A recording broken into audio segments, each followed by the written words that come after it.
नमस्कार दोस्तों।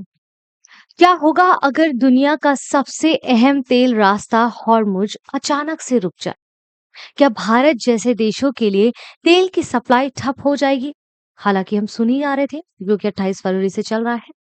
लेकिन अब तस्वीर यहाँ पर कुछ बदलती हुई नजर आ रही है, क्योंकि यूएई ने ओपेक छोड़ दिया है। कल हमने लेक्चर में पढ़ा था कि यूएई ने ओपेक और ओपेक प्लस को छोड़ दिया है, यानी कि अब वो अपनी मर्जी से ज्यादा तेल बना सकता है। साथ ही फुजायरा जो पाइपलाइन है, जैसे ये जो नए रास्ते हैं, वो हॉर्मुज को पूरी तरीके से बाईपास कर रहे हैं। यहाँ पर मतलब साफ है कि सिर्फ एक देश का ये फैसला नहीं, बल्कि ग्लोबल एनर्जी सिस्टम में एक बड़ा बदलाव दिखता हुआ नजर आ रहा है, जहां नए रास्ते, नए सप्लाई और नई ताकतें उभर कर दिखाई दे रही हैं। और सबसे बड़ा सवाल यहाँ पर ये है कि क्या इससे भारत की एनर्जी सिक्योरिटी मजबूत होगी? और आज हम इसी पूरी कहानी को एक अलग तरीके से समझने का प्रयास करेंगे, क्योंकि कल की कक्षा में हमने समझा था कि कैसे जो है ओपेक ने जो है ओपेक को यूएई ने ओपेक प्लस को कैसे छोड़ा है। फर्स्ट में से इम्प्लीमेंटेशन हो जाएगा, इससे भारत का क्या फायदा होगा। अगर आपने वो लेक्चर नहीं देखा है तो प्लीज जाके देखिए, जिसमें मैंने ओपेक को बड़ा झटका, यूएई बाहर तेल की कीमतें अब कौन संभालेगा, ये वाला टॉपिक पढ़ाया है। इसको समझ लेंगे तो आज के टॉपिक को और बेहतर समझ पाएंगे। नहीं पढ़ा है तो पहले आज का टॉपिक समझ लीजिए, ये जो पढ़ा रही हूँ, इसके बाद जाके उसको जरूर देखिएगा। और प्राइम आईएएस ऑफिशियल के यूट्यूब चैनल पर अगर आप नए हैं तो चैनल को सब्सक्राइब करना बिल्कुल भी मत भूलिएगा।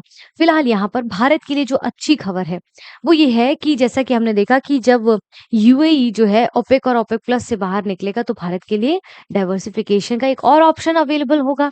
अब इसी कड़ी में यूएई जो है फुजायरा के जरिए ज्यादा तेल भेज सकता है हॉर्मुज को बाईपास करते हुए। ठीक है। ओपेक समूह से बाहर आने के बाद जो है यूएई ने कहा कि भाई वो अपनी लिमिटेशन और कुछ समय सीमा तय करता है, लिमिटेशन तय करता है, प्राइस तय करता है। वो जो संगठन है, जो ऑर्गेनाइजेशन है, उसमें जो देश है ओपेक और ओपेक प्लस के, तो उसको लगता है कि मैं उसमें बंधूँ क्यों? जब मैं उससे ज़्यादा क्षमता से प्रोड्यूस कर सकता हूँ ऑयल को, तो मैं लिमिटेशन में क्यों बंधूँ? तो उसने उससे बाहर आने का जो है निर्णय लिया, जैसा कि हमने कल जाना था। अब इससे क्या होगा कि इससे क्या होगा कि वो जो यूएई है ना, वो तेल उत्पादन बढ़ा सकता है अपना ओपेक से बाहर आकर, और जो जो है आपका हबशन हबशन फुजायरा पाइपलाइन के जरिए भारत को ज्यादा कच्चा तेल भेज सकता है, बिना स्ट्रेट ऑफ हॉर्मुज पर निर्भर हुए या बिना ओपेक के कुछ रूल्स और रेगुलेशंस को फॉलो किए हुए। अब देखिए, यहाँ पर इससे तेल का कार्टेल की जो ताकत है वो कमजोर होगी और भारत की ऊर्जा सुरक्षा मजबूत होगी। इसको यहाँ पर समझिए। उससे पहले मेरा ये मानना है, ये जो फुजायरा, ये कार्टेल, ये सब जो बात हो रही है, ये पाइपलाइन की जो बात हो रही है, क्योंकि स्ट्रेट ऑफ हॉर्मुज को तो हम लंबे समय से पढ़ते आ रहे हैं, लेकिन यहाँ पर जो फुजायरा जो पाइपलाइन है उसकी जो बात हो रही है, उसको यहाँ पर समझ लेते हैं एक बार। ठीक है। अब यहाँ पर देखिए, यहाँ पर आप देखेंगे UAE quits OPEC, what it means for India, oil prices, fuel जो है बिल्स यहाँ पर दिखाई देंगे। वो सारी चीजें यहाँ पर हम पढ़ रहे हैं। अब देखिए, यहाँ पर यूएई जो है ओपेक से बाहर निकल गया है, हमने इसको कल भी समझा था, लेकिन यहाँ पर हमारे लिए अभी महत्वपूर्ण क्या है, वो ये है कि आप देखेंगे इसका ऊपर का हिस्सा, अगर और ऊपर को देखेंगे तो यहाँ पर आपका स्ट्रेट ऑफ हॉर्मुज है। ठीक है। और थोड़ा सा ऊपर शार्पनेस जो दिख रही है, वो स्ट्रेट ऑफ हॉर्मुज आपका यहाँ पर है। ठीक है। अगर आप यहाँ पर ये जो पाइपलाइन जा रही है, अगर आप ये देखेंगे ध्यान से, क्योंकि ये देखिए आपका ये यूएई की जो ये सीमा है, ये आपको दिखाई दे रही है। यहाँ पर हबशन जो है पंपिंग स्टेशन है आपका, ये हबशन पंपिंग स्टेशन है, और यहाँ से गुजरती हुई पाइपलाइन आपको यहाँ पर फुजायरा पोर्ट होती हुई जा रही है। अब आप एक चीज देखिए, जो फुजायरा पोर्ट है, जिसकी भी बात बात हो रही है कि स्ट्रेट ऑफ हॉर्मुज से डरने की अब आवश्यकता नहीं है, यहाँ से भी अपना तेल सप्लाई भारत कर पाएगा यूएई के ओपेक से बाहर निकलने के बाद। क्यों? क्योंकि अगर आप देखेंगे तो इंडियन ओशन आपका ये लग जाता है, गल्फ ऑफ ओमान आप यहाँ पर देखेंगे, और स्ट्रेट ऑफ हॉर्मुज अगर देखें तो अबू धाबी, दुबई, देखिए शारजा, इनके जो पोर्ट्स है वो यहाँ से जब इनके जो जहाज गुजरते हैं, वो स्ट्रेट और हॉर्मुज से होते हुए जाते हैं। ठीक है। इस प्रकार से गुजरते हैं। लेकिन अगर हम इसको इस्तेमाल करते, फुजायरा फुजारा जो पोर्ट को इस्तेमाल करते, तो इससे इसका स्ट्रेट और हॉर्मुज से कोई लेना देना नहीं, बाहर बाहर निकल जाता है और आपका इंडियन ओशन होते हुए यहाँ से आराम से आपका ऑयल सप्लाई हो सकता है। अब यहाँ पर अभी क्या हो रहा है एग्जैक्टली, इसको थोड़ा समझने की कोशिश कर रहे हैं कि इस समय वैश्विक तेल बाजार में एक साथ तीन बड़े जो है चेंजेस दिखाई दे रहे हैं। पहला बड़ा चेंजेस क्या है कि यूएई का ओपेक से एग्जिट हो जाना, ओपेक प्लस से ओपेक से एग्जिट हो जाना, क्योंकि उसको लगता है उसके प्रोडक्शन पर पाबंदी लगाई जा रही है, तो उसको थोड़ा और प्रोडक्शन करना और मुनाफा कमाना है। स्ट्रेट ऑफ हॉर्मुज में हम लंबे समय से देख रहे हैं क्या चल रहा है, इसमें और ज्यादा डिटेल में बताने की आवश्यकता नहीं है। ठीक है। हबशान फुजैरा जो पाइपलाइन है, इसका बढ़ता हुआ उपयोग, यानी कि स्ट्रेट ऑफ हॉर्मुज़ पे ये तानाकशी ये जो चल रही है एक अमेरिका और ईरान के वॉर के बाद, तो यहाँ पर हॉर्मुज़ पूरी तरीके से बायपास करते हुए हॉर्मुज़ को हम देखेंगे उससे बिल्कुल अलग हट के अगर नीचे की ओर देखें तो यहाँ से हम अपना तेल सप्लाई कंटिन्यू करा सकते हैं। यानी कि ये जो तीनों घटनाएँ हैं यूएई का ओपेक से बाहर आना, स्ट्रेट ऑफ हॉर्मुज़ में जो तनाव चल रहा है, ठीक है? हाबशान फुजैरा पाइपलाइन में जो बढ़ता हुआ यहाँ पर उसका उपयोग है, ये घटनाएँ मिलकर ना केवल सिर्फ तेल सप्लाई के रास्तों को भी चेंजमेंट दे रही हैं, बल्कि जो है ग्लोबल लेवल पर एनर्जी पावर को भी बैलेंस करके एक नया रूप दे रही हैं। और जैसा कि मैंने कहा था कि हमेशा हर चीज़, व्यक्ति, स्थान सबका विकल्प होता है। तो यहाँ पर भी वो विकल्प आपको दिखाई देना शुरू हो गया है। ठीक है, पूरी तरीके से निर्भर नहीं कर सकते पर कुछ हद तक बात करें, तो यूएई के ओपेक को छोड़ने का असर क्या हो रहा है? कल हमने जैसा कि समझा कि अगर ओपेक से बाहर आने से क्या होगा कि तेल बाज़ार में बड़ा बदलाव आएगा। बड़ा बदलाव किस तरीके से देखेंगे? क्योंकि ओपेक अपने आप में कई सारे इस प्रकार से आप देखेंगे देशों का जो 80% समथिंग जो है पूरे विश्व का तेल सप्लाई देते हैं, उससे अगर अलग होके यहाँ पर यूएई आ जाएगा, तो यानी कि पूरे विश्व के लिए 2 तरीके के ऑप्शंस अवेलेबल हो जाएँगे। बट ऑब्वियस सी बात है ना? कॉम्पिटिटर भी हो जाएँगे। अब ये अपना तेल का प्राइस तय करेगा, अपना सप्लाई चेन रखेगा, ये अपना करेगा। तो इससे क्या है, ये बड़े सारे चेंजेज़ हमें देखने को मिलेंगे। यानी कि अब यूएई पर जो है उत्पादन की कोई सीमा नहीं होगी, क्योंकि ओपेक हमेशा समय सीमा देता है कि लिमिटेशन देता है। कल का लेक्चर सुनेंगे उसमें मैंने बहुत डिटेल में दिया गया है, ठीक है? इसलिए वो अपनी क्षमता के अनुसार ज़्यादा तेल बना सकता है जब वो इस ओपेक को यहाँ पर एग्ज़िट कर देता है, जो कि फर्स्ट में कल से इम्प्लीमेंट हो जाएगा। इसका फ़ायदा ये है कि यूएई अब फुजैरा पाइपलाइन के ज़रिए सीधे भारत को तेल भेज सकता है बिना हॉर्मुज़ पर निर्भर हुए। यानी कि अब उसको यहाँ पर हॉर्मुज़ पर निर्भर होने की आवश्यकता नहीं, डायरेक्ट फुजैरा पोर्ट से यहाँ पर गल्फ और ओमान होते हुए यहाँ से जो है तेल सप्लाई भारत को या अन्य देशों को कर सकता है। ठीक है? यहाँ पर आई होप आपको क्लियर हो गया होगा। इसके बाद यूएई का यहाँ पर जो मास्टर स्ट्रोक है यानी कि फुजैरा जो पाइपलाइन है, तो हबशन जो फुजैरा पाइपलाइन है यूएई की सबसे बड़ी रणनीतिक चाल देखी जा रही है, जो कि अब अबू धाबी के तेल क्षेत्रों को सीधे फुजैरा पोर्ट से यहाँ पर जोड़ती हुई दिखाई दे रही है। ठीक है? अबू धाबी के यहाँ पर आप देखेंगे इसके जितने भी पोर्ट्स हैं यहाँ से डायरेक्ट इनका चेन सप्लाई इस प्रकार से होते हुए फुजैरा पोर्ट से होते हुए दिया जा सकता है। तो कहीं न कहीं अब उनका ऊपर से जो ट्रैक होते हुए जा रहे थे, पोर्ट्स लेते हुए जा रहे थे, वैसा नहीं होगा।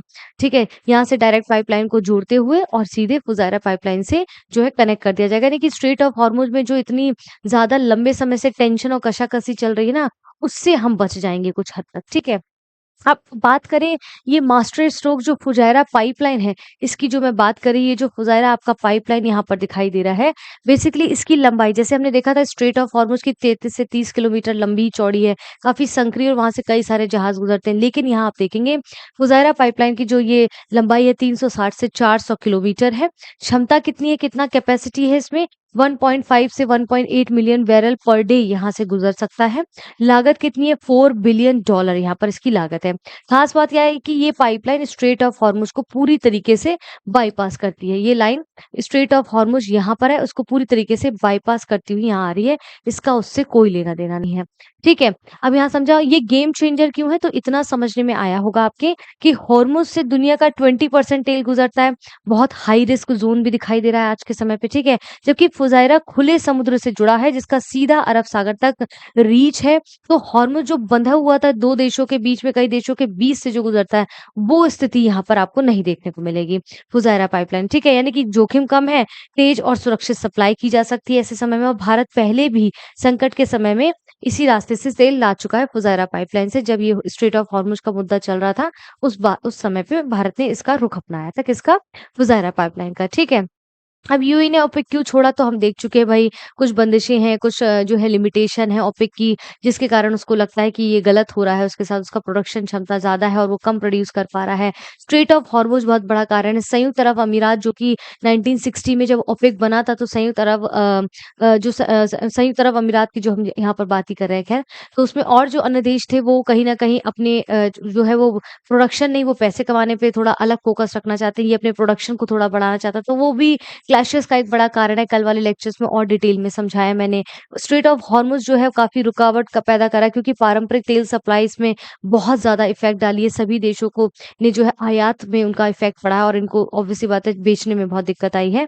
पाइपलाइन जो कि वैकल्पिक रास्ता देता है, अब ये पाइपलाइन जैसे जो ऑप्शंस है स्ट्रेट ऑफ हॉर्मुज़ के अलावा भी जो पाइपलाइन जैसे ये जो इसकी मैं बात कर रही हूँ आपको, एक बहुत बड़ा ऑप्शन निकल कर आएगा। तो ये भी उसने सोचा कि भई स्ट्रेट ऑफ हॉर्मुज़ जैसे ऐसे जलडमरू मध्य से बचा जा सकता है।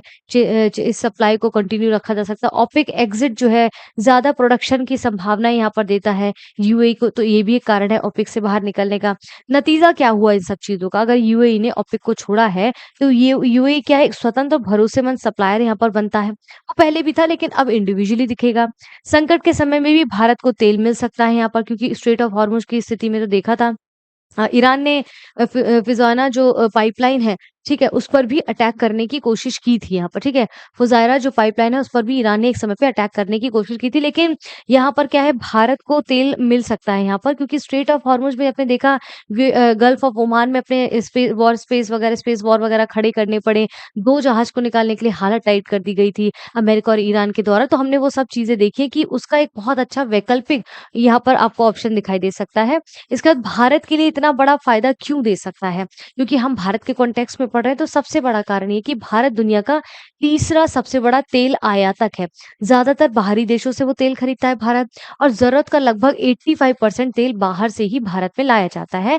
ऐसे में यूएई का ये कदम भारत के लिए कई सारे रास्तों को ओपन कर सकता है। पहला तो वो डाइवर्सिफ़िकेशन, जैसे कि वो रशिया से भी ले रहा है, जैसे ओपेक प्लस के देशों से भी ले रहा है, ओपेक के देशों से भी ले रहा है, लेकिन वहीं अब यूएई एग्ज़िट हो चुका है, तो एक यूएई भी एक सेपरेट ऑप्शन भारत के लिए बन गया है। ठीक है? सुरक्षित ऊर्जा सप्लाई, एनर्जी सिक्योरिटी की बात करें, भारत के लिए क्यों ये बड़ा फ़ायदा है, तो अब तेल की सप्लाई जो है ज़्यादा स्थिर और भरोसेमंद होगी, क्योंकि खतरनाक समुद्री रास्ते से स्ट्रेट ऑफ हॉर्मुज़ पर निर्भरता कम होगी। अब ये फुजायरा पाइपलाइन के थ्रू भी इसको लाया जा सकता है ऑयल को, ठीक है? सप्लाई में डाइवर्सिफिकेशन, जैसे कि मैंने कहा, भारत सिर्फ एक ही क्षेत्र पर निर्भर नहीं, बल्कि कई सारे स्टेट्स पर निर्भर हो रहा है तेल लेने के लिए, जैसे कि रशिया हो गया, यूएई हो गया, सऊदी अरब अमीरात हो गया और आपका अमेरिका हो गया, ठीक है? इससे संकट के समय में यूएई एक मजबूत बैकअप जो है सप्लायर भारत के लिए बनता हुआ उभर कर आया है, क्योंकि अभी तक कुछ ही देशों पर जो है निर्भरता थी, अब एक और देश बढ़ गया, और वो देश बढ़ा है जिसके पास प्रोडक्शन ज़्यादा है। वही देखिए, सप्लाई माँग ज़्यादा होगी, डिमांड ज़्यादा होगी, सप्लाई ज़्यादा होगी, तो बैलेंस भी आपका प्राइस में बना रहेगा। लेकिन डिमांड ज़्यादा हो रही है, सप्लाई कम हो रही है, जिसकी वजह से जो है प्राइस बहुत इंक्रीज़ हो जा रहा है। तो यूएई का कहना है कि हम प्रोडक्शन बढ़ाएँगे, तो दैट मीन्स ऑब्वियसली प्राइस भी उसका उस हिसाब से दिया जाएगा। फूल-ज़रूल प्राइस जो है नहीं लिया जाएगा। ठीक है? अब कीमतों में फ़ायदा क्या है? बेटर प्राइसिंग पावर क्या है? ओपेक से बाहर होने की वजह से यूएई को प्राइसिंग में फ्लेक्सिबिलिटी मिलेगी, क्योंकि ओपेक ने तो कुछ रूल्स रेगुलेशंस लगा रखे थे, लिमिटेशन थी, जब उससे बाहर आएगा तो उसको लिमिटेशन से भी बाहर आ जाएगा। सीधे जो है बायलैटरल डील्स यहाँ पर पॉसिबल होंगी। भारत अब बेहतर कीमतों पर तेल खरीद सकता है, चाहे वो ओपेक के देश हों या फिर सेपरेटली यूएई हो, ठीक है? कम होगा भू-राजनीतिक जोखिम, लोअर रिस्क हमें दिखाई देता है, क्योंकि एक चोक पॉइंट जैसे कि हॉर्मुज़ था, वहाँ से जहाज़ गुज़ारने के लिए, उस जहाज़ को गुज़ारने के लिए कितने सारे वॉरशिप्स, कितने सारे रिस्क लिए गए थे। पूरा सप्लाई सिस्टम ही ध्वस्त होता हुआ दिखाई दे गया था। ठीक है? तो अब क्या है, जैसे फुजायरा एक ऑप्शनल वे हो सकता है, सप्लाई ज़्यादा सुरक्षित आएगी, और इसे ही कहते हैं सप्लाई चेन डी-रिस्किंग, ठीक है? इसे क्या कहते हैं? सप्लाई चेन डी-रिस्किंग, यानी कि पहले स्ट्रेट ऑफ हॉर्मुज़ पे जब हम निर्भर थे, अब हमने एक ऑप्शनल चीज़ें ढूँढ ली कि अगर मान ली ऐसी कंडीशन में कोई जलडमरूमंद इस प्रकार से प्रभावित होता है, तो सप्लाई जो है चेन है अपनी, वो पाइपलाइन से भी की जा सकती है, यानी कि फुजारा ही से भी किया जा सकता है, ठीक है? लेकिन ऐसा नहीं है कि ये जो चीज़ें हो रही हैं, ये पूरी तरीके से सैटिस्फाइंग है, एकदम बेस्ट ऑप्शन मिल गया है, अब तो चिंता की कोई बात नहीं, नहीं। फिर भी कुछ चुनौतियाँ हैं, चुनौतियाँ तो होंगी, जैसे कि सीमित क्षमता। ये जो पाइपलाइन है ना, वो पूरी गल्फ की सप्लाई को सँभाल नहीं पाती है, फिज़ायरा जो पाइपलाइन है। ऐसा नहीं कि वो स्ट्रेट ऑफ हॉर्मुज़ का ऑप्शन है, तो वो पूरी तरीके से उसको सँभाल लेगी, नहीं, ऐसा नहीं है। इसका रोल अभी भी सिर्फ़ एक बैकअप या फिर पार्शियल सॉल्यूशन के रूप में ही है। इसको अल्टरनेटिव टाइम पे यूज़ किया जा सकता है, ये नहीं कि पूरी तरीके से निर्भर हो जाए पूरा गल्फ, नहीं, ऐसा नहीं होगा। सुरक्षा पूरी तरीके से सुनिश्चित नहीं है, क्यों? क्योंकि फिज़ायरा कंपैरेटिवली सेफ़र है, लेकिन पूरी तरीके से रिस्क फ्री तो कभी भी नहीं है। क्योंकि पहले भी तो ईरान ने इस पे जो है हमला कर दिया था, और इस क्षेत्र में जियोपॉलिटिकल तनाव भी बना हुआ है, जिससे खतरा खत्म नहीं हुआ है। ये नहीं कि स्ट्रेट ऑफ हॉर्मुज़ के इर्द-गिर्द खतरा है, नहीं। स्ट्रेट ऑफ हॉर्मुज़ के अलावा भी उसके पास के एरियाज़ पे भी तो खतरा अभी भी बना हुआ है, तो पूरी तरीके से सुरक्षित ये भी नहीं है। जब अमेरिका कह रहा था कि हम पाइपलाइन्स को तोड़ देंगे, अंडरग्राउंड उन पे वाटर अंडरग्राउंड जाकर हम पाइपलाइन्स को खराब कर देंगे, इंटरनेट को डिस्ट्रॉय कर देंगे, ये सारी बातें करा, तो क्या ये सुरक्षित रह पाएगा ऐसे में? नहीं। लेकिन एक अल्टरनेटिव हम कह सकते हैं, ठीक है? कीमतों में अनिश्चितता, यानी कि तेल बाजार बहुत ही सेंसिटिव होता है, छोटी-सी रुकावट भी कीमतों में तेज़ी ला सकती है, एक ये भी कारण है। दूसरा कारण है कि ओपेक से जब ओपेक और ओपेक प्लस जो एग्ज़िट किया है यूएई ने, इसके बाद ओपेक के जो देश है, वो हो सकता है अपने मनमाने प्राइस कभी कम करें, कभी ज़्यादा करें, या हो सकता है कोई एक देश उस पर हावी हो जाए उस संगठन पे, तो ऐसे में भारत के लिए भी नुकसान हो सकता है। ठीक है? तो ये सारे चैलेंजेस भी हैं। अब मार्च 2026 में क्या रिसेंटली क्या बदला है इन सब के बावजूद उसको समझना ज़रूरी है, क्योंकि मिडल ईस्ट में तेल सप्लाई में तेज़ गिरावट आई है, इसमें कोई दो राय नहीं है। 28 फरवरी से ये जो कार्यक्रम चल रहा है वॉर वाला, ठीक है? भारत का जो आयात है लगभग 50 से 60% तक यहाँ पर घटा है। वजह क्या है? शिपिंग जोखिम, रास्तों में बाधा देरी, हॉर्मुज़ की वजह से, ठीक है? अब रूस क्यों बना टॉप सप्लायर यहाँ पर भारत के लिए? तो भारत ने तेज़ी से रूस की तरफ जो है तेल खरीदना शुरू किया, क्योंकि ओपेक प्लस में 2016 से वो जुड़ा था। एक ये भी कारण है। आयात लगभग 2 मिलियन बैरल पर डे तक ये पहुँच गया है। भारत का। फिर रूस से आयात क्यों कम किया? अब इसने यहाँ पर क्या हुआ कि यहाँ पर तो आयात इसने इससे ले लिया, लेकिन रशिया से अचानक से तेल लेना कम क्यों किया? क्योंकि मार्च में भारत ने क्या कि पैनिक बाइंग कर ली, यानी कि पैनिक होकर चीजें कम ना हो जाए, देश को कैसे सुचारू रूप से जारी करेंगे। तो उन्होंने पैनिक के समय पे ज्यादा खरीदारी वहां से तेल की कर ली और भारत ने ज्यादा स्टॉक अपने देश में जमा कर लिया, जिसके कारण से आपको प्राइस भी भारत में इंक्रीज नहीं दिखे और ज्यादा से ज्यादा जो है समय के साथ चीजें पैरेलली चलती रहीं। स्पॉट और एक्स्ट्रा कार्गो की खरीद यहाँ पर भारत ने कर दी कि ज़्यादा से ज़्यादा वहाँ से तेल मंगाया जा सके, इसके लिए स्पॉट और कार्गोज़ वगैरह नए खरीदे गए। तो भारत ने इसलिए भी यहाँ पर आपको ज़्यादा आयात नहीं दिख रहा है भारत की तरफ से, क्योंकि उसने पैनिक बाइंग मार्च में ऑलरेडी कर ली है। इसलिए ये उछाल जो है अस्थायी टेम्परेरी स्पाइक है। यहाँ पर जो भी स्पाइक जो दिखाई दे रहे हैं अचानक से उछाल, वो टेम्परेरीली है, परमानेंट उसको नहीं है, ठीक है? भारत की नई रणनीति यहाँ पर आने वाले समय पे क्या होगी? भारत अब डाइवर्सिफिकेशन की ओर बढ़ रहा है। नॉट इवन भारत, अभी पूरा देश, पूरा विश्व जो है डाइवर्सिफिकेशन की ओर जा रहा है और अफ्रीका, नाइजीरिया, अंगोला, कांगो में अमेरिका से शेल ऑयल, ठीक है, लैटिन अमेरिका, ब्राजील, गुयाना। नतीजा क्या हुआ कि रूस पर निर्भरता कम हुई है, क्योंकि अब वो सिर्फ उसने समझा कि भैया स्ट्रेट ऑफ हॉर्मुज का ऑप्शन भी ढूंढा, उसने बाकी अन्य देशों का भी ऑप्शन ढूंढा, सिर्फ रशिया तो बहुत अच्छा मित्र है ही, लेकिन उसके अलावा भी उसने डाइवर्सिफिकेशन इन देशों की ओर करना। और यूएई तो अब जो नया निकल कर आ रहा है उस पर तो और भी सी बात है, उसका प्रोडक्शन भी टॉप 4 में आता है ओपेक के अंतर्गत, तो उसका तो प्रोडक्शन और अच्छा होगा, तो और अच्छे से कीमतें वगैरह भी मिल जाएँगी भारत को। तो आई होप आपको यहाँ पर समझ आया होगा। एक चीज़ और बता दूँ, प्राइम आईएएस आपके लिए, ये जो प्राइम आईएएस जो हमारा इंस्टीट्यूट है ऑफलाइन, जैसे कि prime IAS official YouTube channel आपका ऑनलाइन है, उसमें हम आपको प्राइम आईएएस के टीआरई 4.0 की तैयारी करा रहे हैं। आप मान लीजिए 1, 2, 3 की ऑलरेडी तैयारी कर चुके हैं टीआरई की, उसके बावजूद भी एक सही रणनीति आपको मिलेगी इसमें, सही दिशा मिलेगी, जिससे कि चयन की संभावनाएँ बढ़ जाएँगी। इस किसी भी प्रोग्राम को इसमें क्या-क्या मिलेगा, क्या-क्या नहीं मिलेगा, क्या से आप अपनी तैयारी को सुचारू रूप से जारी रखेंगे, उसके लिए कॉन्टैक्ट डिटेल्स आपकी स्क्रीन पर दी जा रही है। आप उसको ज़रूर कॉन्टैक्ट करें और अपने अपडेट्स को लीजिए। और भी इस प्रकार से मीनाक्षी मैम के द्वारा, इंताब सर के द्वारा अपने कुछ अनुभवों को शेयर किया जा रहा है, उसको ज़रूर जाके प्राइम आईएएस ऑफिशियल के यूट्यूब चैनल पर देखिए।